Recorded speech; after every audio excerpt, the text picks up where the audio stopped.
మన Chiranjeevi vascular and multi specialty hospital దేశంలోనే best vascular and endovascular facilities and all multi specialty care. నమస్తే ఉమా గారు. నమస్తే అమ్మా. శని వక్రగతికి సంబంధించి కనుక మనం చూసుకుంటే మీనరాశి వరకు అసలు ఏ విధంగా ఉండే అవకాశం ఉంటుంది అంటారు? ఆఖరి రాశి మనం చూస్తే కనుక మీనరాశి. మీనరాశి వాళ్ళకి మీనరాశిలోనే ఉన్నటువంటి శని, రేవతి నక్షత్రంలో ఉన్నటువంటి శని వక్రగతిలోకి వెళుతూ ఉన్నటువంటి క్రమంలో అది మీనరాశి వాళ్ళకి ఎలాంటి ఫలితాలు ఇవ్వబోతోందో మనం డీటెయిల్గా చూసే ప్రయత్నం చేద్దామమ్మా.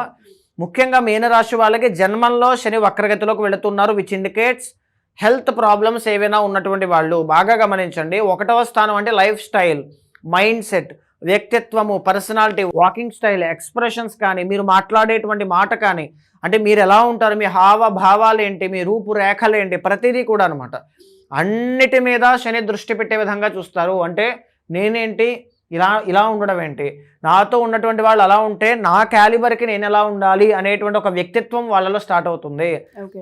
చూడండి అమ్మా, ఒక్కొక్క వ్యక్తి ఎవరు చెప్పినా, తల్లి కానీ, తండ్రి కానీ, గురువు కానీ, ఫ్రెండ్స్ కానీ ఎవరు చెప్పినా ఆ వ్యక్తి మారడు. కానీ అతనిలో మార్పు మాత్రం అంతర్లీనంగా వచ్చినప్పుడు తప్పనిసరిగా మైండ్ సెట్కి చెయ్యాలి అనిపించినప్పుడు చేస్తారండి. అది ఎవరైనా సరే. అలాంటి మార్పులు ఈ శని వక్రగతిలో ఉన్నప్పుడే వస్తాయన్నమాట. అందులోనూ కూడా జన్మంలో వక్రగతి కాబట్టి, ఫర్ ఎగ్జాంపుల్ బాడీ హెల్త్ మీద అసలు టేక్ కేర్ చేయట్లేదు అనుకోండి, ఆరోగ్య సమస్యలు విపరీతంగా ఉండి ఇబ్బంది పడుతూ ఉన్నారనుకోండి, ఇక్కడి నుంచి ఎందుకని నాకు ఆరోగ్య సమస్యలు వస్తున్నాయి, ఫర్ ఎగ్జాంపుల్ నేను ఈ వ్యసనాల వల్ల, ఈ అలవాట్ల వల్ల, వీటి వల్ల నాకు వస్తున్నాయి కాబట్టి ఇక్కడి నుంచి నేను మారాలి, నేను ఎలాగైనా నన్ను నేను డెవలప్ చేసుకోవాలి, నా ఆరోగ్య సమస్యలు మళ్ళీ 2 నెలల తర్వాత ఉండకూడదు అనేటువంటి ఒక బలమైన మైండ్ సెట్ వాళ్ళలో క్రియేట్ అవుతుంది అని చెప్పచ్చు. నేను ఎందుకని శని ఎప్పుడు కూడా బాగా గుర్తుపెట్టుకోండమ్మా, నిరంతరము అసలు పని చెయ్యకపోతే నిద్ర పట్టదు అనుకునేటువంటి వాళ్ళకి కూడా శని దోషం వచ్చింది అంటే పని చెయ్యనివ్వదు, బద్ధకాన్ని పెంచేస్తుంది అనమాట. లేజినెస్, ప్రోక్రాస్టినేషన్ అంటారంటే రేపు చేసేద్దాం, రేపు సాయంత్రం కల్లా అయిపోతుంది, ఎల్లుండి చేసేద్దాం, ఇలా అన్నమాట. పోస్ట్ పోన్ చేసేటువంటి మెంటాలిటీ ఏదైతే ఉంటుందో వాటిని శని ఎక్కువగా పెంచుతూ ఉంటారు. ఎందుకని, అలా జరిగినప్పుడే పనుల్లో ఆటంకాలు వస్తాయి. పనుల్లో ఆటంకాలు వచ్చినప్పుడే ఏ పని పూర్తవక మైండ్ అంతా డిస్టర్బ్ అవుతుంది. అలా జరిగినప్పుడే కెరీర్ మొత్తం, ఫినాన్షియల్ స్టేటస్ అన్నీ కూడా డిస్ట్రాయ్ అయిపోతాయి. సో అక్కడి నుంచి శని స్టార్ట్ చేస్తారు. ఇక్కడ రీట్రోగ్రేషన్లోకి రావడం అంటే మీరు ప్రతిదాన్ని గమనించుకొని ఎందుకని నేను ఫెయిల్ అయ్యాను, ఓకే ఎక్కడ ఉందన్నమాట మూలము అని చెప్పి మిమ్మల్ని మీరు డెవలప్ చేసుకోవడానికి ప్రయత్నం చేస్తారు. ఒక పక్క బాడీ హెల్త్ చూసుకుంటారు, మైండ్ సెట్ స్ట్రాంగ్ అవుతుంది. బాగా ఇంపార్టెంట్ పాయింట్ ఏంటి అంటే శని జన్మంలో ఉన్నప్పుడు ఏం చేస్తారు, రాంగ్ ఇన్వెస్ట్మెంట్స్ చేయిస్తారు. అంటే ఒక జంక్ పీపుల్, ఒక స్క్రాప్ అంతా తీసుకొచ్చి లైఫ్లో పెడతారండి. అంటే ఎవరెవరో ఏవేవో అలవాట్లు ఉన్నటువంటి వాళ్ళు అపాత్రాదానము అంటారు, మీరు ఎప్పుడైనా వినే ఉంటారమ్మా. ఒక మనిషి భోజనం చేయడానికి డబ్బులు ఇవ్వచ్చు, తప్పులేదు. ఒక మనిషి తాగడానికనో చెడ్డ పనులు చేయడానికనో డబ్బులు ఇస్తే ఆ పాపం మనకు కూడా వస్తుంది. అలాంటి అపాత్రాదానములు, అయిన వాళ్ళని కాని వాళ్ళని నమ్మి డబ్బులు మోసపోవడం, బ్యాక్ డోర్ జాబ్లను చెప్పి డబ్బులు మోసపోయాం, ఇలాంటివి అనుకుంటూ ఉంటాం. అలాంటి వ్యక్తుల జీవితంలో శని ఉన్నప్పుడు, జన్మలో ఉన్నప్పుడే వస్తూ ఉంటారు. ఇప్పుడు శని వక్రగతిలోకి వచ్చినప్పుడు ఓకే వీళ్ళు మన జీవితంలో ఇలా ఇబ్బంది పెట్టారు కాబట్టి వీళ్ళని దూరం చేయాలంటే ఏం చేయాలి, సో ఈ పలానా పని చేస్తే వాళ్ళు దూరం అయిపోతారు, నా లైఫ్ హ్యాపీగా ఉంటుందని ప్రశాంతంగా పని చేసుకుంటారనే ఆలోచన వాళ్ళలో పుడుతుంది. వాటి నుంచి బయటకు వస్తారు. అలవాట్లు, వ్యసనాలు, జోదం లాంటివి ఇబ్బంది పడుతూ ఉంటే వాటి నుంచి బయటికి రావడానికి మీకు ఒక అద్భుతమైన అవకాశం ఇస్తారు. ఒక్కొక్కళ్ళు చెబితే వింటారు, ఒక్కొక్కళ్ళు చెప్పినా వినరు. అలాంటి వాళ్ళకి శని ఏం చేస్తారు, ఫర్ ఎగ్జాంపుల్ నా దగ్గరకు ఒక కన్సల్టేషన్లో ఒక వ్యక్తి చెప్పిన మాటలు, నేను విపరీతమైనటువంటి స్మోక్ ఆర్ డ్రింక్ అడిక్ట్ అండి. సో ఒక్కసారి నేను ఐసీయూలోకి వెళ్ళాను, చావు దాకా వెళ్ళొచ్చిన తర్వాత ఇంక మళ్ళీ ముట్టుకోలేదు దాన్ని అన్నాడు. ఈ మాట నిజంగా జరిగింది. స్మోక్ ఆర్ డ్రింక్ అడిక్ట్ చెప్పాడనమాట. అక్కడ దాకా వెళ్ళిన తర్వాత అతనిలో ఏం జరిగింది, రియలైజేషన్ పుట్టింది. శని ఇప్పుడు వక్రగతి అంటే అలాంటిది. ఒక్కొక్కరికి చిన్న మాటతో అయిపోతుంది, ఒక్కొక్కరికి సివియర్గా అక్కడ దాకా తీసుకుని వెళ్ళి అతనిలో మార్పు తీసుకురావడానికి చేస్తాడనమాట. ఏ విధంగానైనా మొత్తానికి మీ హెల్త్ ఇంప్రూవ్ అవుతుంది, మైండ్ సెట్ ఇంప్రూవ్ అవుతుంది. ఇన్వెస్ట్మెంట్స్ రాంగ్గా చేయకుండా ప్రాపర్ ఇన్వెస్ట్మెంట్స్, ప్రాపర్ పీపుల్తో, కరెక్ట్ గైడెన్స్తో మీరు ముందుకు వెళుతూ ఉంటారండి.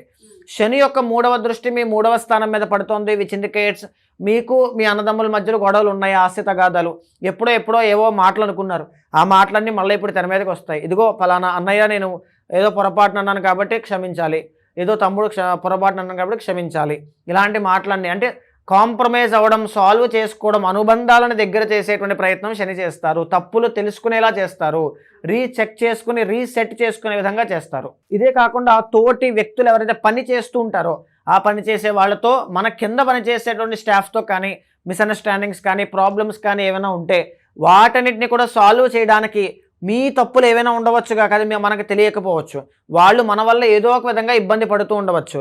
సో అలాంటి తప్పులు మీరు రెక్టిఫై చేసుకుని వాళ్ళకు ఒక కంఫర్ట్ ఇచ్చి వాళ్ళతో మీకు పని చేయించి మీకు మంచి రిజల్ట్ వచ్చేలా చేస్తారనమాట. అంటే అక్కడ ఉన్నటువంటి ఇంటర్నల్గా ఉన్నటువంటి ప్రాబ్లమ్ని సార్ట్అవుట్ చేస్తూ ఉంటారు. శని యొక్క 7th ఆస్పెక్ట్ కన్యా రాశి మీద పడుతుంది, విచ్ ఈజ్ 7th హౌస్. పెళ్ళి అవ్వడం లేదు, లేదా చూడండి జనరల్గా మీనరాశి వాళ్ళు అంటే కాస్మిక్ అనమాట, అంటే స్పిరిచువల్ పీపుల్ ఉంటారు. నాకు పెళ్ళి వద్దు, సంసారం వద్దండి, నేను ఎక్కువ దేవుడు లేకపోతే భగవంతుడు, భక్తి, వేదం ఇలా ఎక్కువ ఉంటారు అనమాట. అలాంటి వాళ్ళు చాలామంది నేను వివాహం చేసుకోనని కూడా అనుకుంటూ ఉంటారు. సో వివాహం చేసుకోని అనుకున్న వాళ్ళు, వివాహం చేసుకుందామని పెళ్లి సంబంధాలు కుదరక ఇబ్బంది పడేవాళ్ళు, మ్యారిటల్ లైఫ్లో డిస్టర్బెన్స్ వచ్చినటువంటి వాళ్ళు, ఓకే, వాళ్ళకి ఇది ఒక మంచి అవకాశం అని చెప్పచ్చు. పెళ్లి చేసుకోను అనుకున్నట్లయితే వాళ్ళకి ఏంటంటే ఎందుకని నేను వివాహం చేసుకోవాలంటే వాళ్ళకు అభిప్రాయం ఉంటుంది, ఎక్కడో ఏవో చూసి తను చేసుకోవడం ఎన్ని కష్టాలు మనకు ఎందుకులే అని చెప్పి. ఇప్పుడు అభిప్రాయం మారుతుందన్నమాట, ఎవరినో చూసి నాకు వివాహం అయితే బాగుండేమో అనే ఆలోచన మారుతుంది. తర్వాత మ్యారిటల్ లైఫ్లో ఇబ్బంది పడేవాళ్ళు, ఓకే నేను నా భార్య లేదా నేను నా భర్త ఇలాగ ఇబ్బంది పడుతూ ఉన్నాం, ఎందుచేత మా ఇద్దరి మధ్యలో ఈ ప్రాబ్లం వస్తుంది, పలానా అత్తగారి వల్ల వస్తుందా, పలానా డ్రింక్ అడిక్ట్ వల్ల వస్తుందా, పలానా ఎవరైనా మిడిల్ పర్సన్ వల్ల, లేదా మా తప్పుల వల్ల ఏదైనా వస్తుందా, దాన్ని ఎలా సార్ట్అవుట్ చేసుకోవాలి, ఏం సార్ట్అవుట్ చేసుకుంటే మేము ఇద్దరం కలిసి ఉంటాం. లేదా విడిపోయే యోగం ఉందనుకోండి, ఎగ్జాంపుల్ చెప్తున్నా, ఓకే ఇంత డిలే చేసుకుంటూ, అంటే చాలామంది విడిపోవడానికి కూడా ఎప్పుడు వస్తుందని కన్సల్టేషన్లు అడుగుతూ ఉంటారు కాబట్టి, సో ఎప్పుడు మేము ఇలా అవుతుంది, ఓకే ఇంత డిలే చేయకూడదు, ఏ నిర్ణయాలు తీసుకోవాలి, ఇప్పటివరకు మా జీవితంలో ఏం జరిగాయి, నా తప్పులు ఏమైనా ఉన్నాయా, ఆయన తప్పులు ఏమైనా ఉన్నాయా, తెలియక నేను ఏమైనా దూషించానా, ఇలాంటివన్నీ కూడా తెలుసుకుని సార్ట్అవుట్ చేసుకునేటువంటి యోగం కనబడుతుంది. ఈవెన్ బిజినెస్లో కూడా 7th ఇండికేట్స్ బిజినెస్ కదండి. ఫర్ ఎగ్జాంపుల్ వ్యాపారం పెట్టారు, పెట్టుబడి పెట్టేశారు, మొత్తం అంతా వ్యాపారమే ముందుకు వెళ్ళట్లా, మొత్తం అంతా కూడా డౌన్ఫాల్లో కనబడుతోంది. ఎందుకని మీరు ఏదో పట్టించుకోవడం లేదనో, టైం టు టైం దాన్ని సరిగ్గా హ్యాండిల్ చేయలేకపోతున్నారో, అక్కడ ఉన్న స్టాఫ్ మిమ్మల్ని మోసం చేస్తున్నారు, పర్టికులర్ ఆస్పెక్ట్స్ ఏదైనా కావచ్చు. అయితే ఇప్పుడేం జరుగుతుంది, ఓకే నా వ్యాపారంలో ఎందుకని లాభాలు రావడం లేదు, నేను ఎందుకని మోసపోతున్నాను, అక్కడ స్టాఫ్లో లోపం ఉందా, ప్రొడక్ట్లో లోపం ఉందా, నాలో లోపం ఉందా, ఎక్కడ ఉంది తప్పు, దాన్ని నేను రీసెట్ చేసుకోవాలి అనేటువంటి దాని మీద పాయింట్అవుట్ చేసుకుని మరి వర్క్ చేయడం స్టార్ట్ చేస్తారు. వ్యాపారాన్ని లాభసాటి వ్యాపారంగా తీసుకుని వెళ్తారు. ఓకే, ఇంకొకటి పార్ట్నర్షిప్ వ్యవహారాలన్నీ కూడా అనుకూలంగా ఉంటాయి. గతంలో ఎవరైనా పార్ట్నర్షిప్లోకి వస్తాను పెట్టుబడి పెడతాను అనుకున్నటువంటి వాళ్ళు పెట్టుబడి పెట్టకుండా ఏదో ఒక టర్మ్స్ బాగాలేక వెళ్ళిపోయిన వాళ్ళు కూడా మళ్ళీ తిరిగి వచ్చి పార్ట్నర్షిప్ పెట్టే అవకాశాలు కనబడతాయి. Also last and final thing అండి, శని యొక్క 10th ఆస్పెక్ట్ ధనస్సు రాశి మీద పడుతుంది, విచ్ ఇండికేట్స్ కెరీర్. ఇప్పుడు మనం ఓన్లీ వ్యాపారం కోసమే మాట్లాడుకున్నామండి. కెరీర్ అనే అంశంలో క్రియేటివిటీ ఉంటుంది, ఇండిపెండెంట్ వర్క్ ఉంటుంది, చేతి వృత్తి వ్యాపారాలు ఉంటాయి, వ్యాపారస్తులు ఉంటారు, జాబ్ చేసే వాళ్ళు ఉంటారు, కెరీర్లో అన్నీ ఉంటాయి. కెరీర్ మొత్తంలో కూడా కొంతమంది వ్యాపారము, ఉద్యోగము అన్నీ చేస్తూ ఉంటారు మల్టిపుల్ సోర్స్ ఇన్కమ్ కోసం. సో అలా కెరీర్ ఆస్పెక్ట్లో ఏ ప్రాబ్లం అయినా కావచ్చు కాక, ఎక్కడ మీరు డౌన్ఫాల్లో ఉన్నా ప్రతి దాన్ని కూడా క్లియర్ కట్గా ఒక ప్లాన్ ఆఫ్ యాక్షన్ పెట్టుకుని నేను ఈ టార్గెట్ బీట్అవుట్ చేయాలి, నేను ఇది నేర్చుకోవాలి, ఇది సాధించాలనేటువంటి పట్టుదలతో ముందుకు వెళ్ళేటువంటి అవకాశం, అంటే మీలో ఒక ప్యాషన్ డెవలప్ అవుతుంది.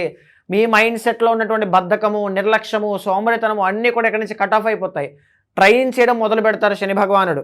ప్రాక్టికల్గా జనాలేంటి, మనుషులేంటి, సో నీ కళ్ళ ముందుది నువ్వు చేసిన చిన్న చిన్న తప్పుల వల్ల ఇంత నాశనం అయ్యావు, లేకపోతే చిన్న చిన్న తప్పుల వల్ల ఇంత కోల్పోయావు, ఇంత డిలే అయ్యింది, కాబట్టి దీన్ని సార్ట్అవుట్ చేసుకుంటే నీ లైఫ్ చాలా బ్రహ్మాండంగా ఉంటుంది అన్న విషయాన్ని ప్రాక్టికల్గా ఫస్ట్ 2 monthsలో చూపిస్తారండి. ఆ తర్వాత ఏం చేస్తే బాగుంటుందన్న విషయాన్ని క్లియర్ కట్గా అర్థమయ్యేలా చెప్పి అతనిలో ఆ ప్యాషన్ డెవలప్ అయ్యేలా చేస్తారు. December 10 వచ్చే నాటికి మొత్తానికి ట్రైన్ అయిపోయి ఆ ఉన్నటువంటి గుణాలన్నీ అతనిలోంచి వెళ్ళిపోయి శని వక్రగతి కంప్లీట్ చేసుకునే నాటికి అద్భుతమైనటువంటి గోల్డెన్ పీరియడ్ని అనుభవిస్తూ ఉంటారు మీనరాశి వాళ్ళండి. ఈ పీరియడ్ అనేది వీళ్ళకి బాగా కలిసి వస్తుందని చెప్పొచ్చు. చాలా బాగా కలిసి వస్తుందమ్మా. బాగా గుర్తుపెట్టుకోండి అమ్మా, ఇక్కడ కలిసి వస్తుంది అంటే శని అర్థమయ్యేలా చెప్తారు ఫస్ట్ 2 monthsలో. ఇప్పుడే మనం చెప్పుకున్నాం. అర్థమయ్యే చెప్పే క్రమంలో వినలేదనుకోండి ఎవరేం చేస్తారు అంటే ప్రతిదీ ఒక పేషెన్స్ టెస్ట్ చేసే శని అంటే పేషెన్స్, డిసిప్లిన్, డిటర్మినేషన్, డెడికేషన్ అన్నీ కూడా. ఆ శనికి మీరు కోఆపరేట్ చేసి కష్టం ప్రతి దానికి వెనకాలన్న పరమార్థం విజయమే అనేటువంటిది గుర్తించారనుకోండి, December 10వ లోపు అద్భుతమైన విజయాన్ని చూస్తారండి. తప్పకుండా అమ్మగారు. థ్యాంక్ యూ అమ్మగారు. Thank you so much. నమస్తే అమ్మా.